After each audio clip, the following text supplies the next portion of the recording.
Welcome to the fourth episode of Catamaran Conversations, a series of discussions about the most critical aspects of catamaran design, with Phil Berman, founder of Balanced Catamarans, Patrick Shaughnessy, president of Far Yacht Design, and sailing writer and journalist Herb McCormick.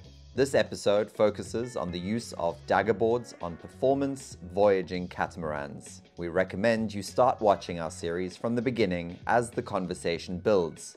Find the previous episodes listed in the card above or in the video description below. Now, let's pick up the conversation as we discuss daggerboards. Welcome to Catamaran Conversations. In our last installment, we talked about steering stations. In this installment, we're going to talk about one of the most important aspects, what really separates different types of performance cruising catamarans, and that's really how their underbody is configured, daggerboards versus fixed keels. Patrick, give us just the overview from Naval Architecture 101. What are the two different things we're looking at here in these two different approaches? Unlike a monohull, multi-hull doesn't need to package ballast below the water. So what it's trying to do below the water is to resist leeway, create lift. And so we can imagine a couple of different ways of creating that lift below the hull. And traditionally, there have been sort of two major paths that design teams have taken. One is to have a small keel, which is fixed, and the other is to have a daggerboard. And a daggerboard has an advantage in that you can raise it when you don't want the lift and the drag associated with the lift. And traditionally, the keels on catamarans have been relatively small, so even a boat with a keel would typically produce higher leeway angles than a boat with a daggerboard. It's very difficult to compare these things all apples and apples, but in the most basic sense, if you really want to be able to go upwind, then you're probably going to need to be in daggerboards. And accept that once you have daggerboards, you have some complexity in lifting and lowering them, and that maybe you have less resistance towards grounding or resting on four appendages, these kinds of things. So there are some trade-offs like many other aspects of the boat, and it literally sort of revolves around your want for performance out of the boat. Yeah, I mean, so we've had some customers at Balance that have asked us if we would do keels. And we have done some, and we've run polars, on keels. To get a keel to perform decently upwind, it needs to be much deeper than what you see on the vast majority of production cats. And it needs to be narrower and foiled really, really well. Where you see the biggest performance differences, and I'm going by the polars, by the way, because I've never had this head-to-head match, between them. The daggerboarded boat performs much better to windward, up to about 15 knots of true wind, because the boards are giving it lift and a lot less leeway. Once the winds are up really strong, the differential closes a bit. The performance keeled boat, isn't making as much leeway for some reason or other. I guess that's maybe you would know why.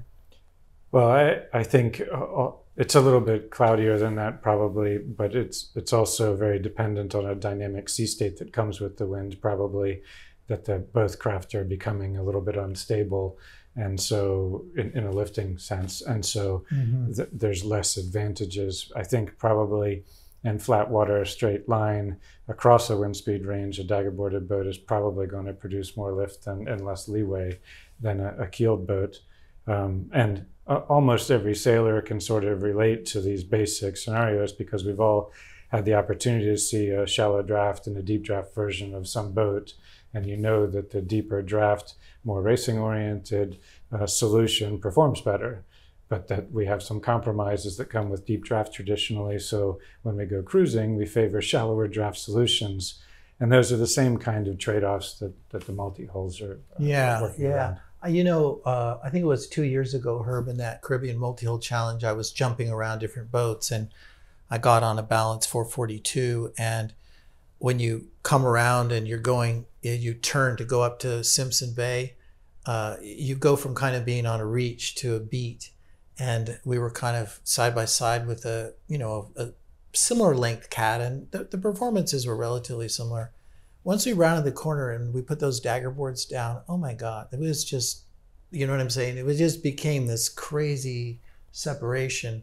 And what I love about daggerboards is that if you're sailing a daggerboarded boat and the wind gives you a knock or something like that, the boat doesn't immediately come to a stop. Your sails are telling you, come on, bring the boat down a little bit, but the boat doesn't stop and have to restart.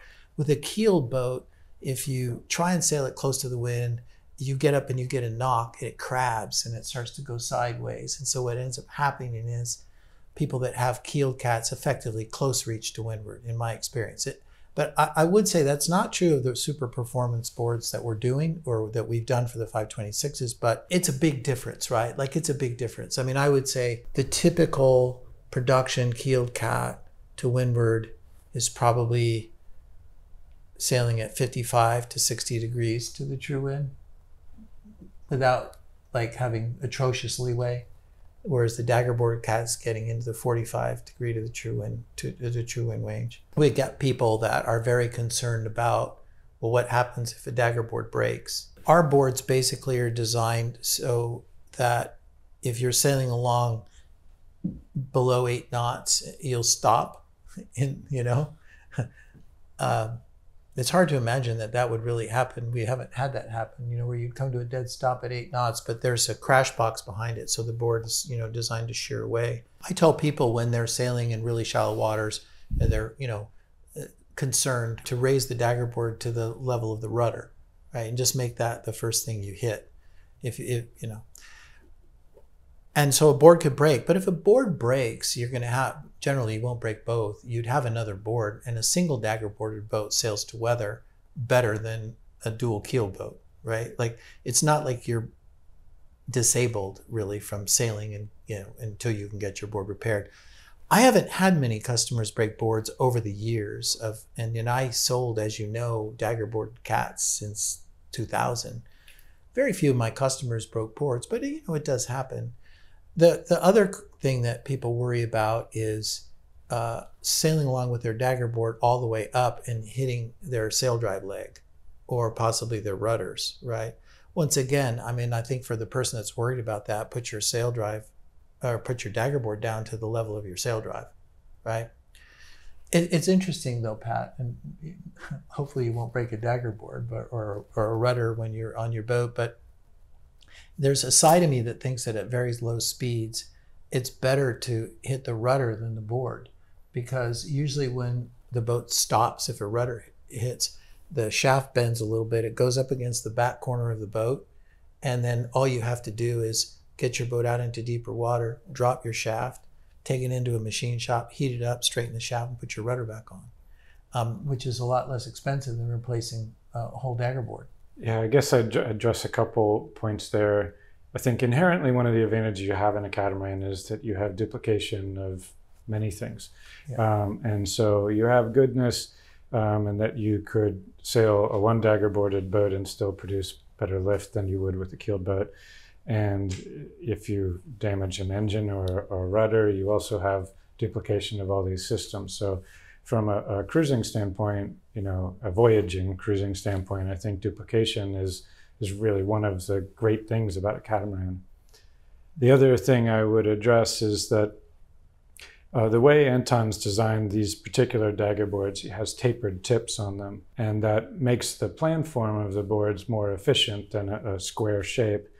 And they're really designed to be left some portion down all the time. You can infer this from the way they're shaped. And being able to adjust the amount of daggerboard you have in the water means that you can arrive at an ideal amount of daggerboard for reaching, for docking maneuverability, all of these things. So what you're going to find is that there's going to be a right amount of daggerboard for different points of sail. There's going to be a right amount of daggerboard for being inshore, for maneuvering around the dock, and you're going to be able to get the boat sort of set up for each of those conditions correctly, which is a freedom you don't have if you have fixed tools. Yeah, that's so true. And, a lot of times we talk about the advantage of daggerboards sailing to windward, but the really big advantage is off the wind, because we put the boards down maybe like a quarter to give a little bit of steering, but the boat steers really playfully. You reduce your wetted surface, and it makes the boat off the wind a lot more fun to sail.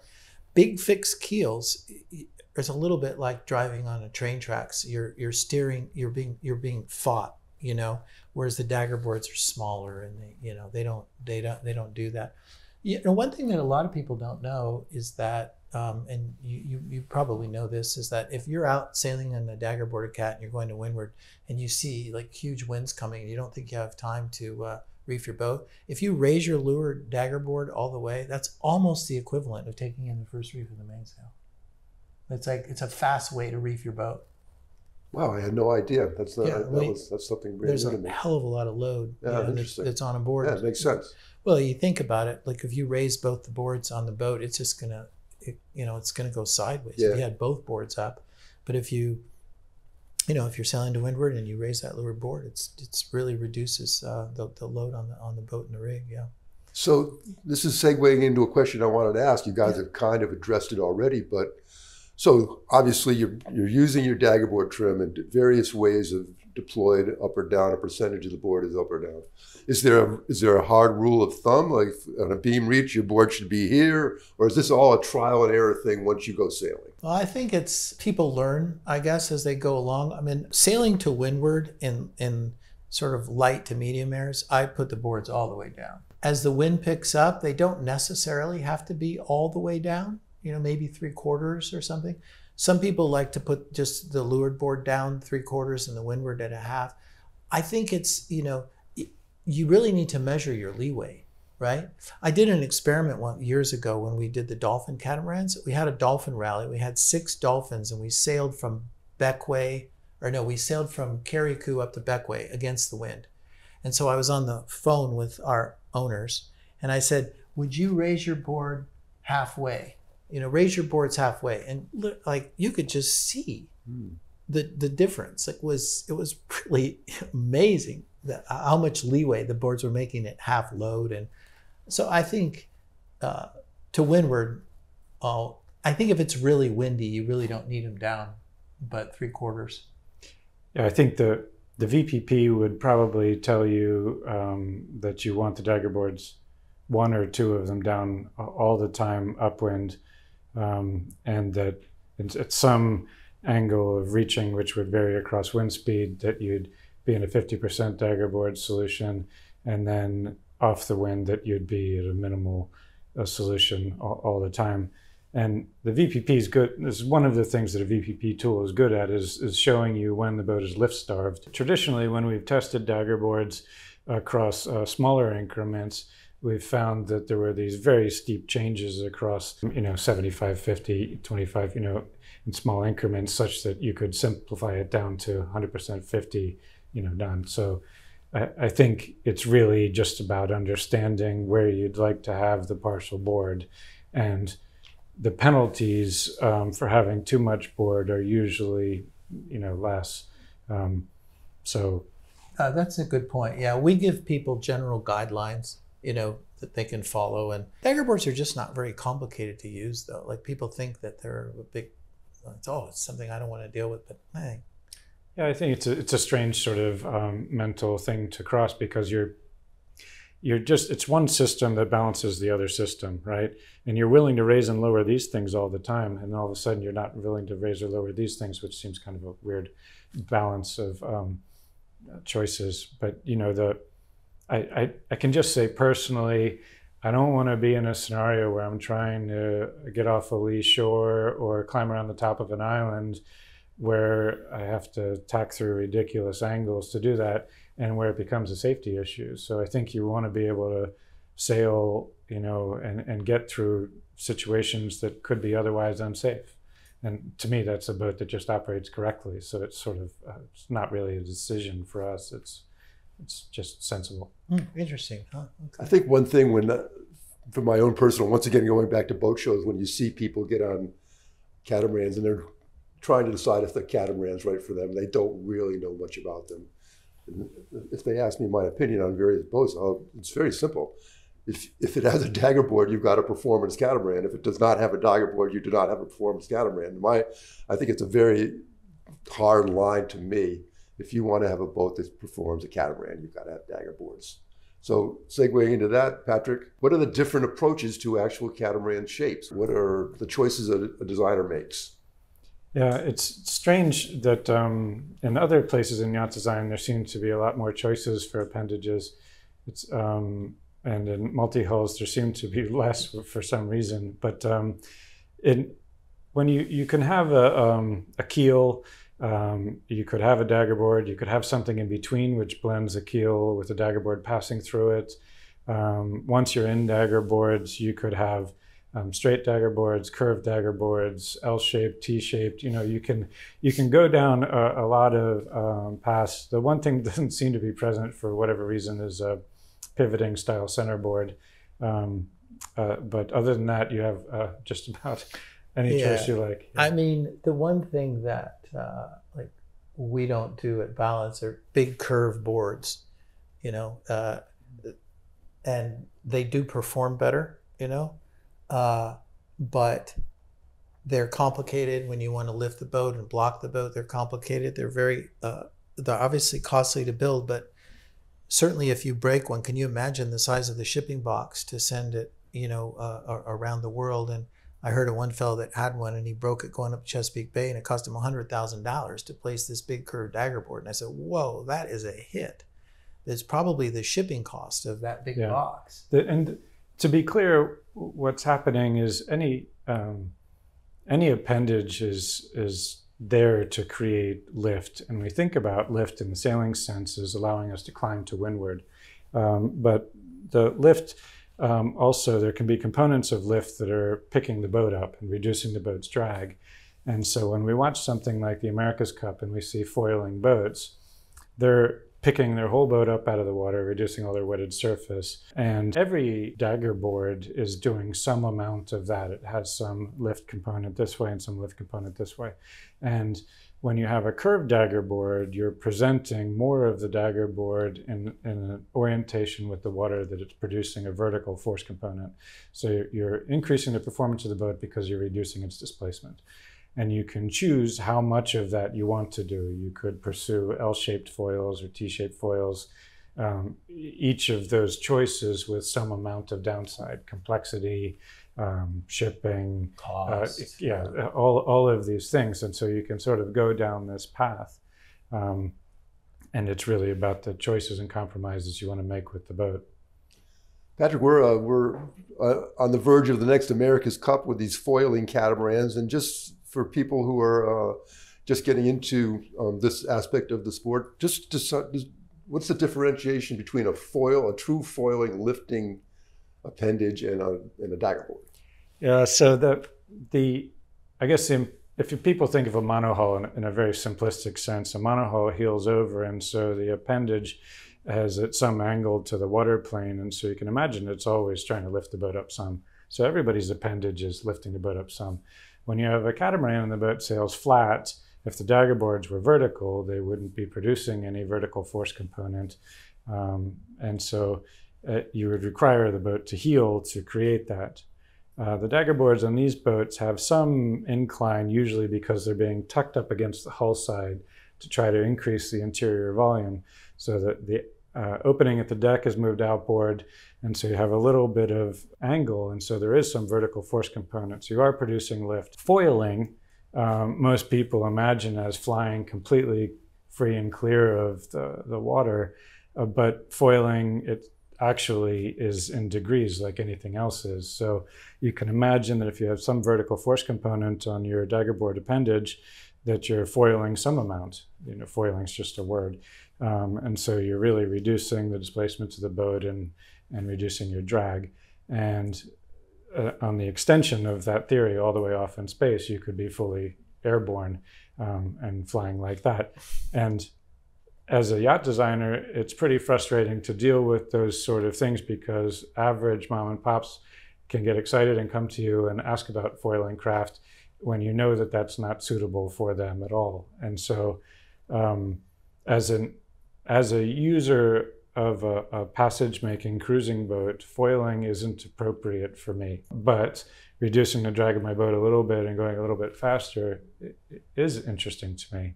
And we do monohulls even with extra foiling appendages to reduce their displacement and to increase riding moment. And you can use foils for all kinds of all kinds of tools. So you have a lot of tools available to you.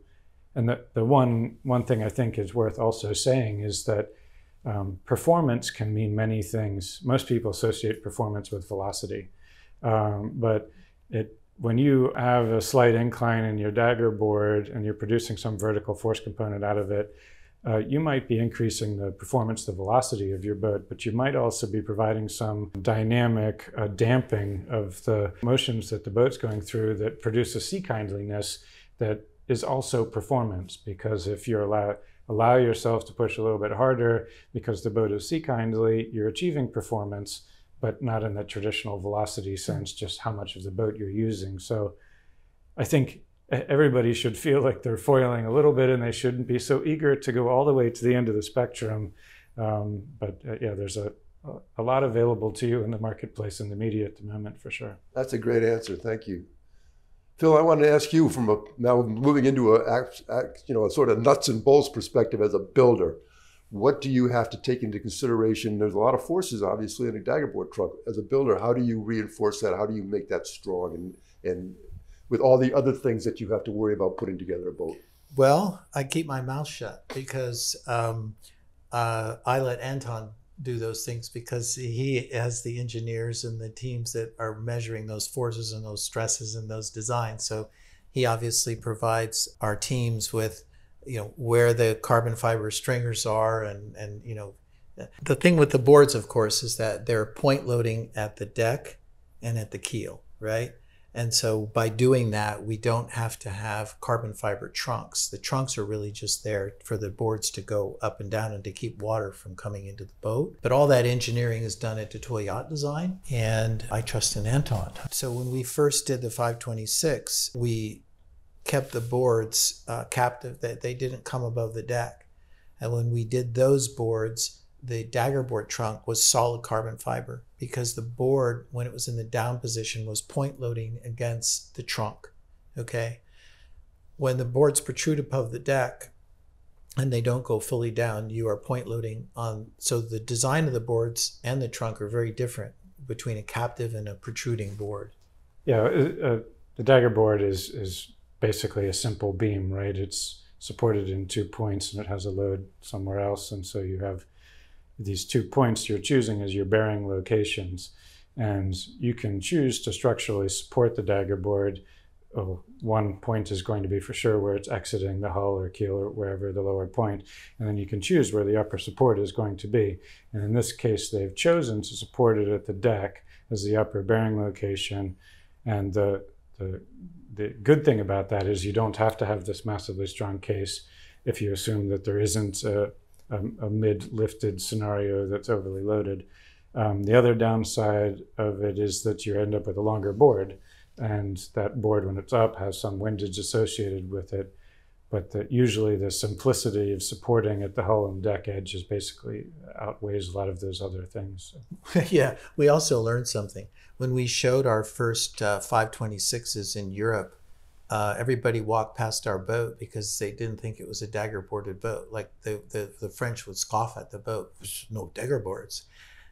Boat had Daggerboards, but you just couldn't see them. So I think the Daggerboards above the deck, it's a little bit of a bling effect, I think, on some levels. Like people, well, like you said, when you see the Daggerboard, you go, okay, that boat means more business, right? Yeah, true. So it's a visual.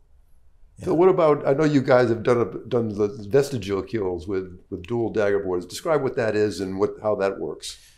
Well, you can either have a small keel that you can set down below, say, like the saildrive level, so that you can block the boat on that keel, and then it can protect your saildrive and your rudders. It's a protective thing.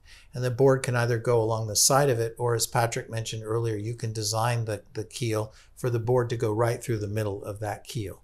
So obviously it induces more wetted surface drag, dampens performance a little bit. The interesting thing is we offered it, but nobody's ever wanted it. The other thing you've seen in some cats is they'll put like a little mini keel right in front of the saildrive. I don't know if you've seen those before.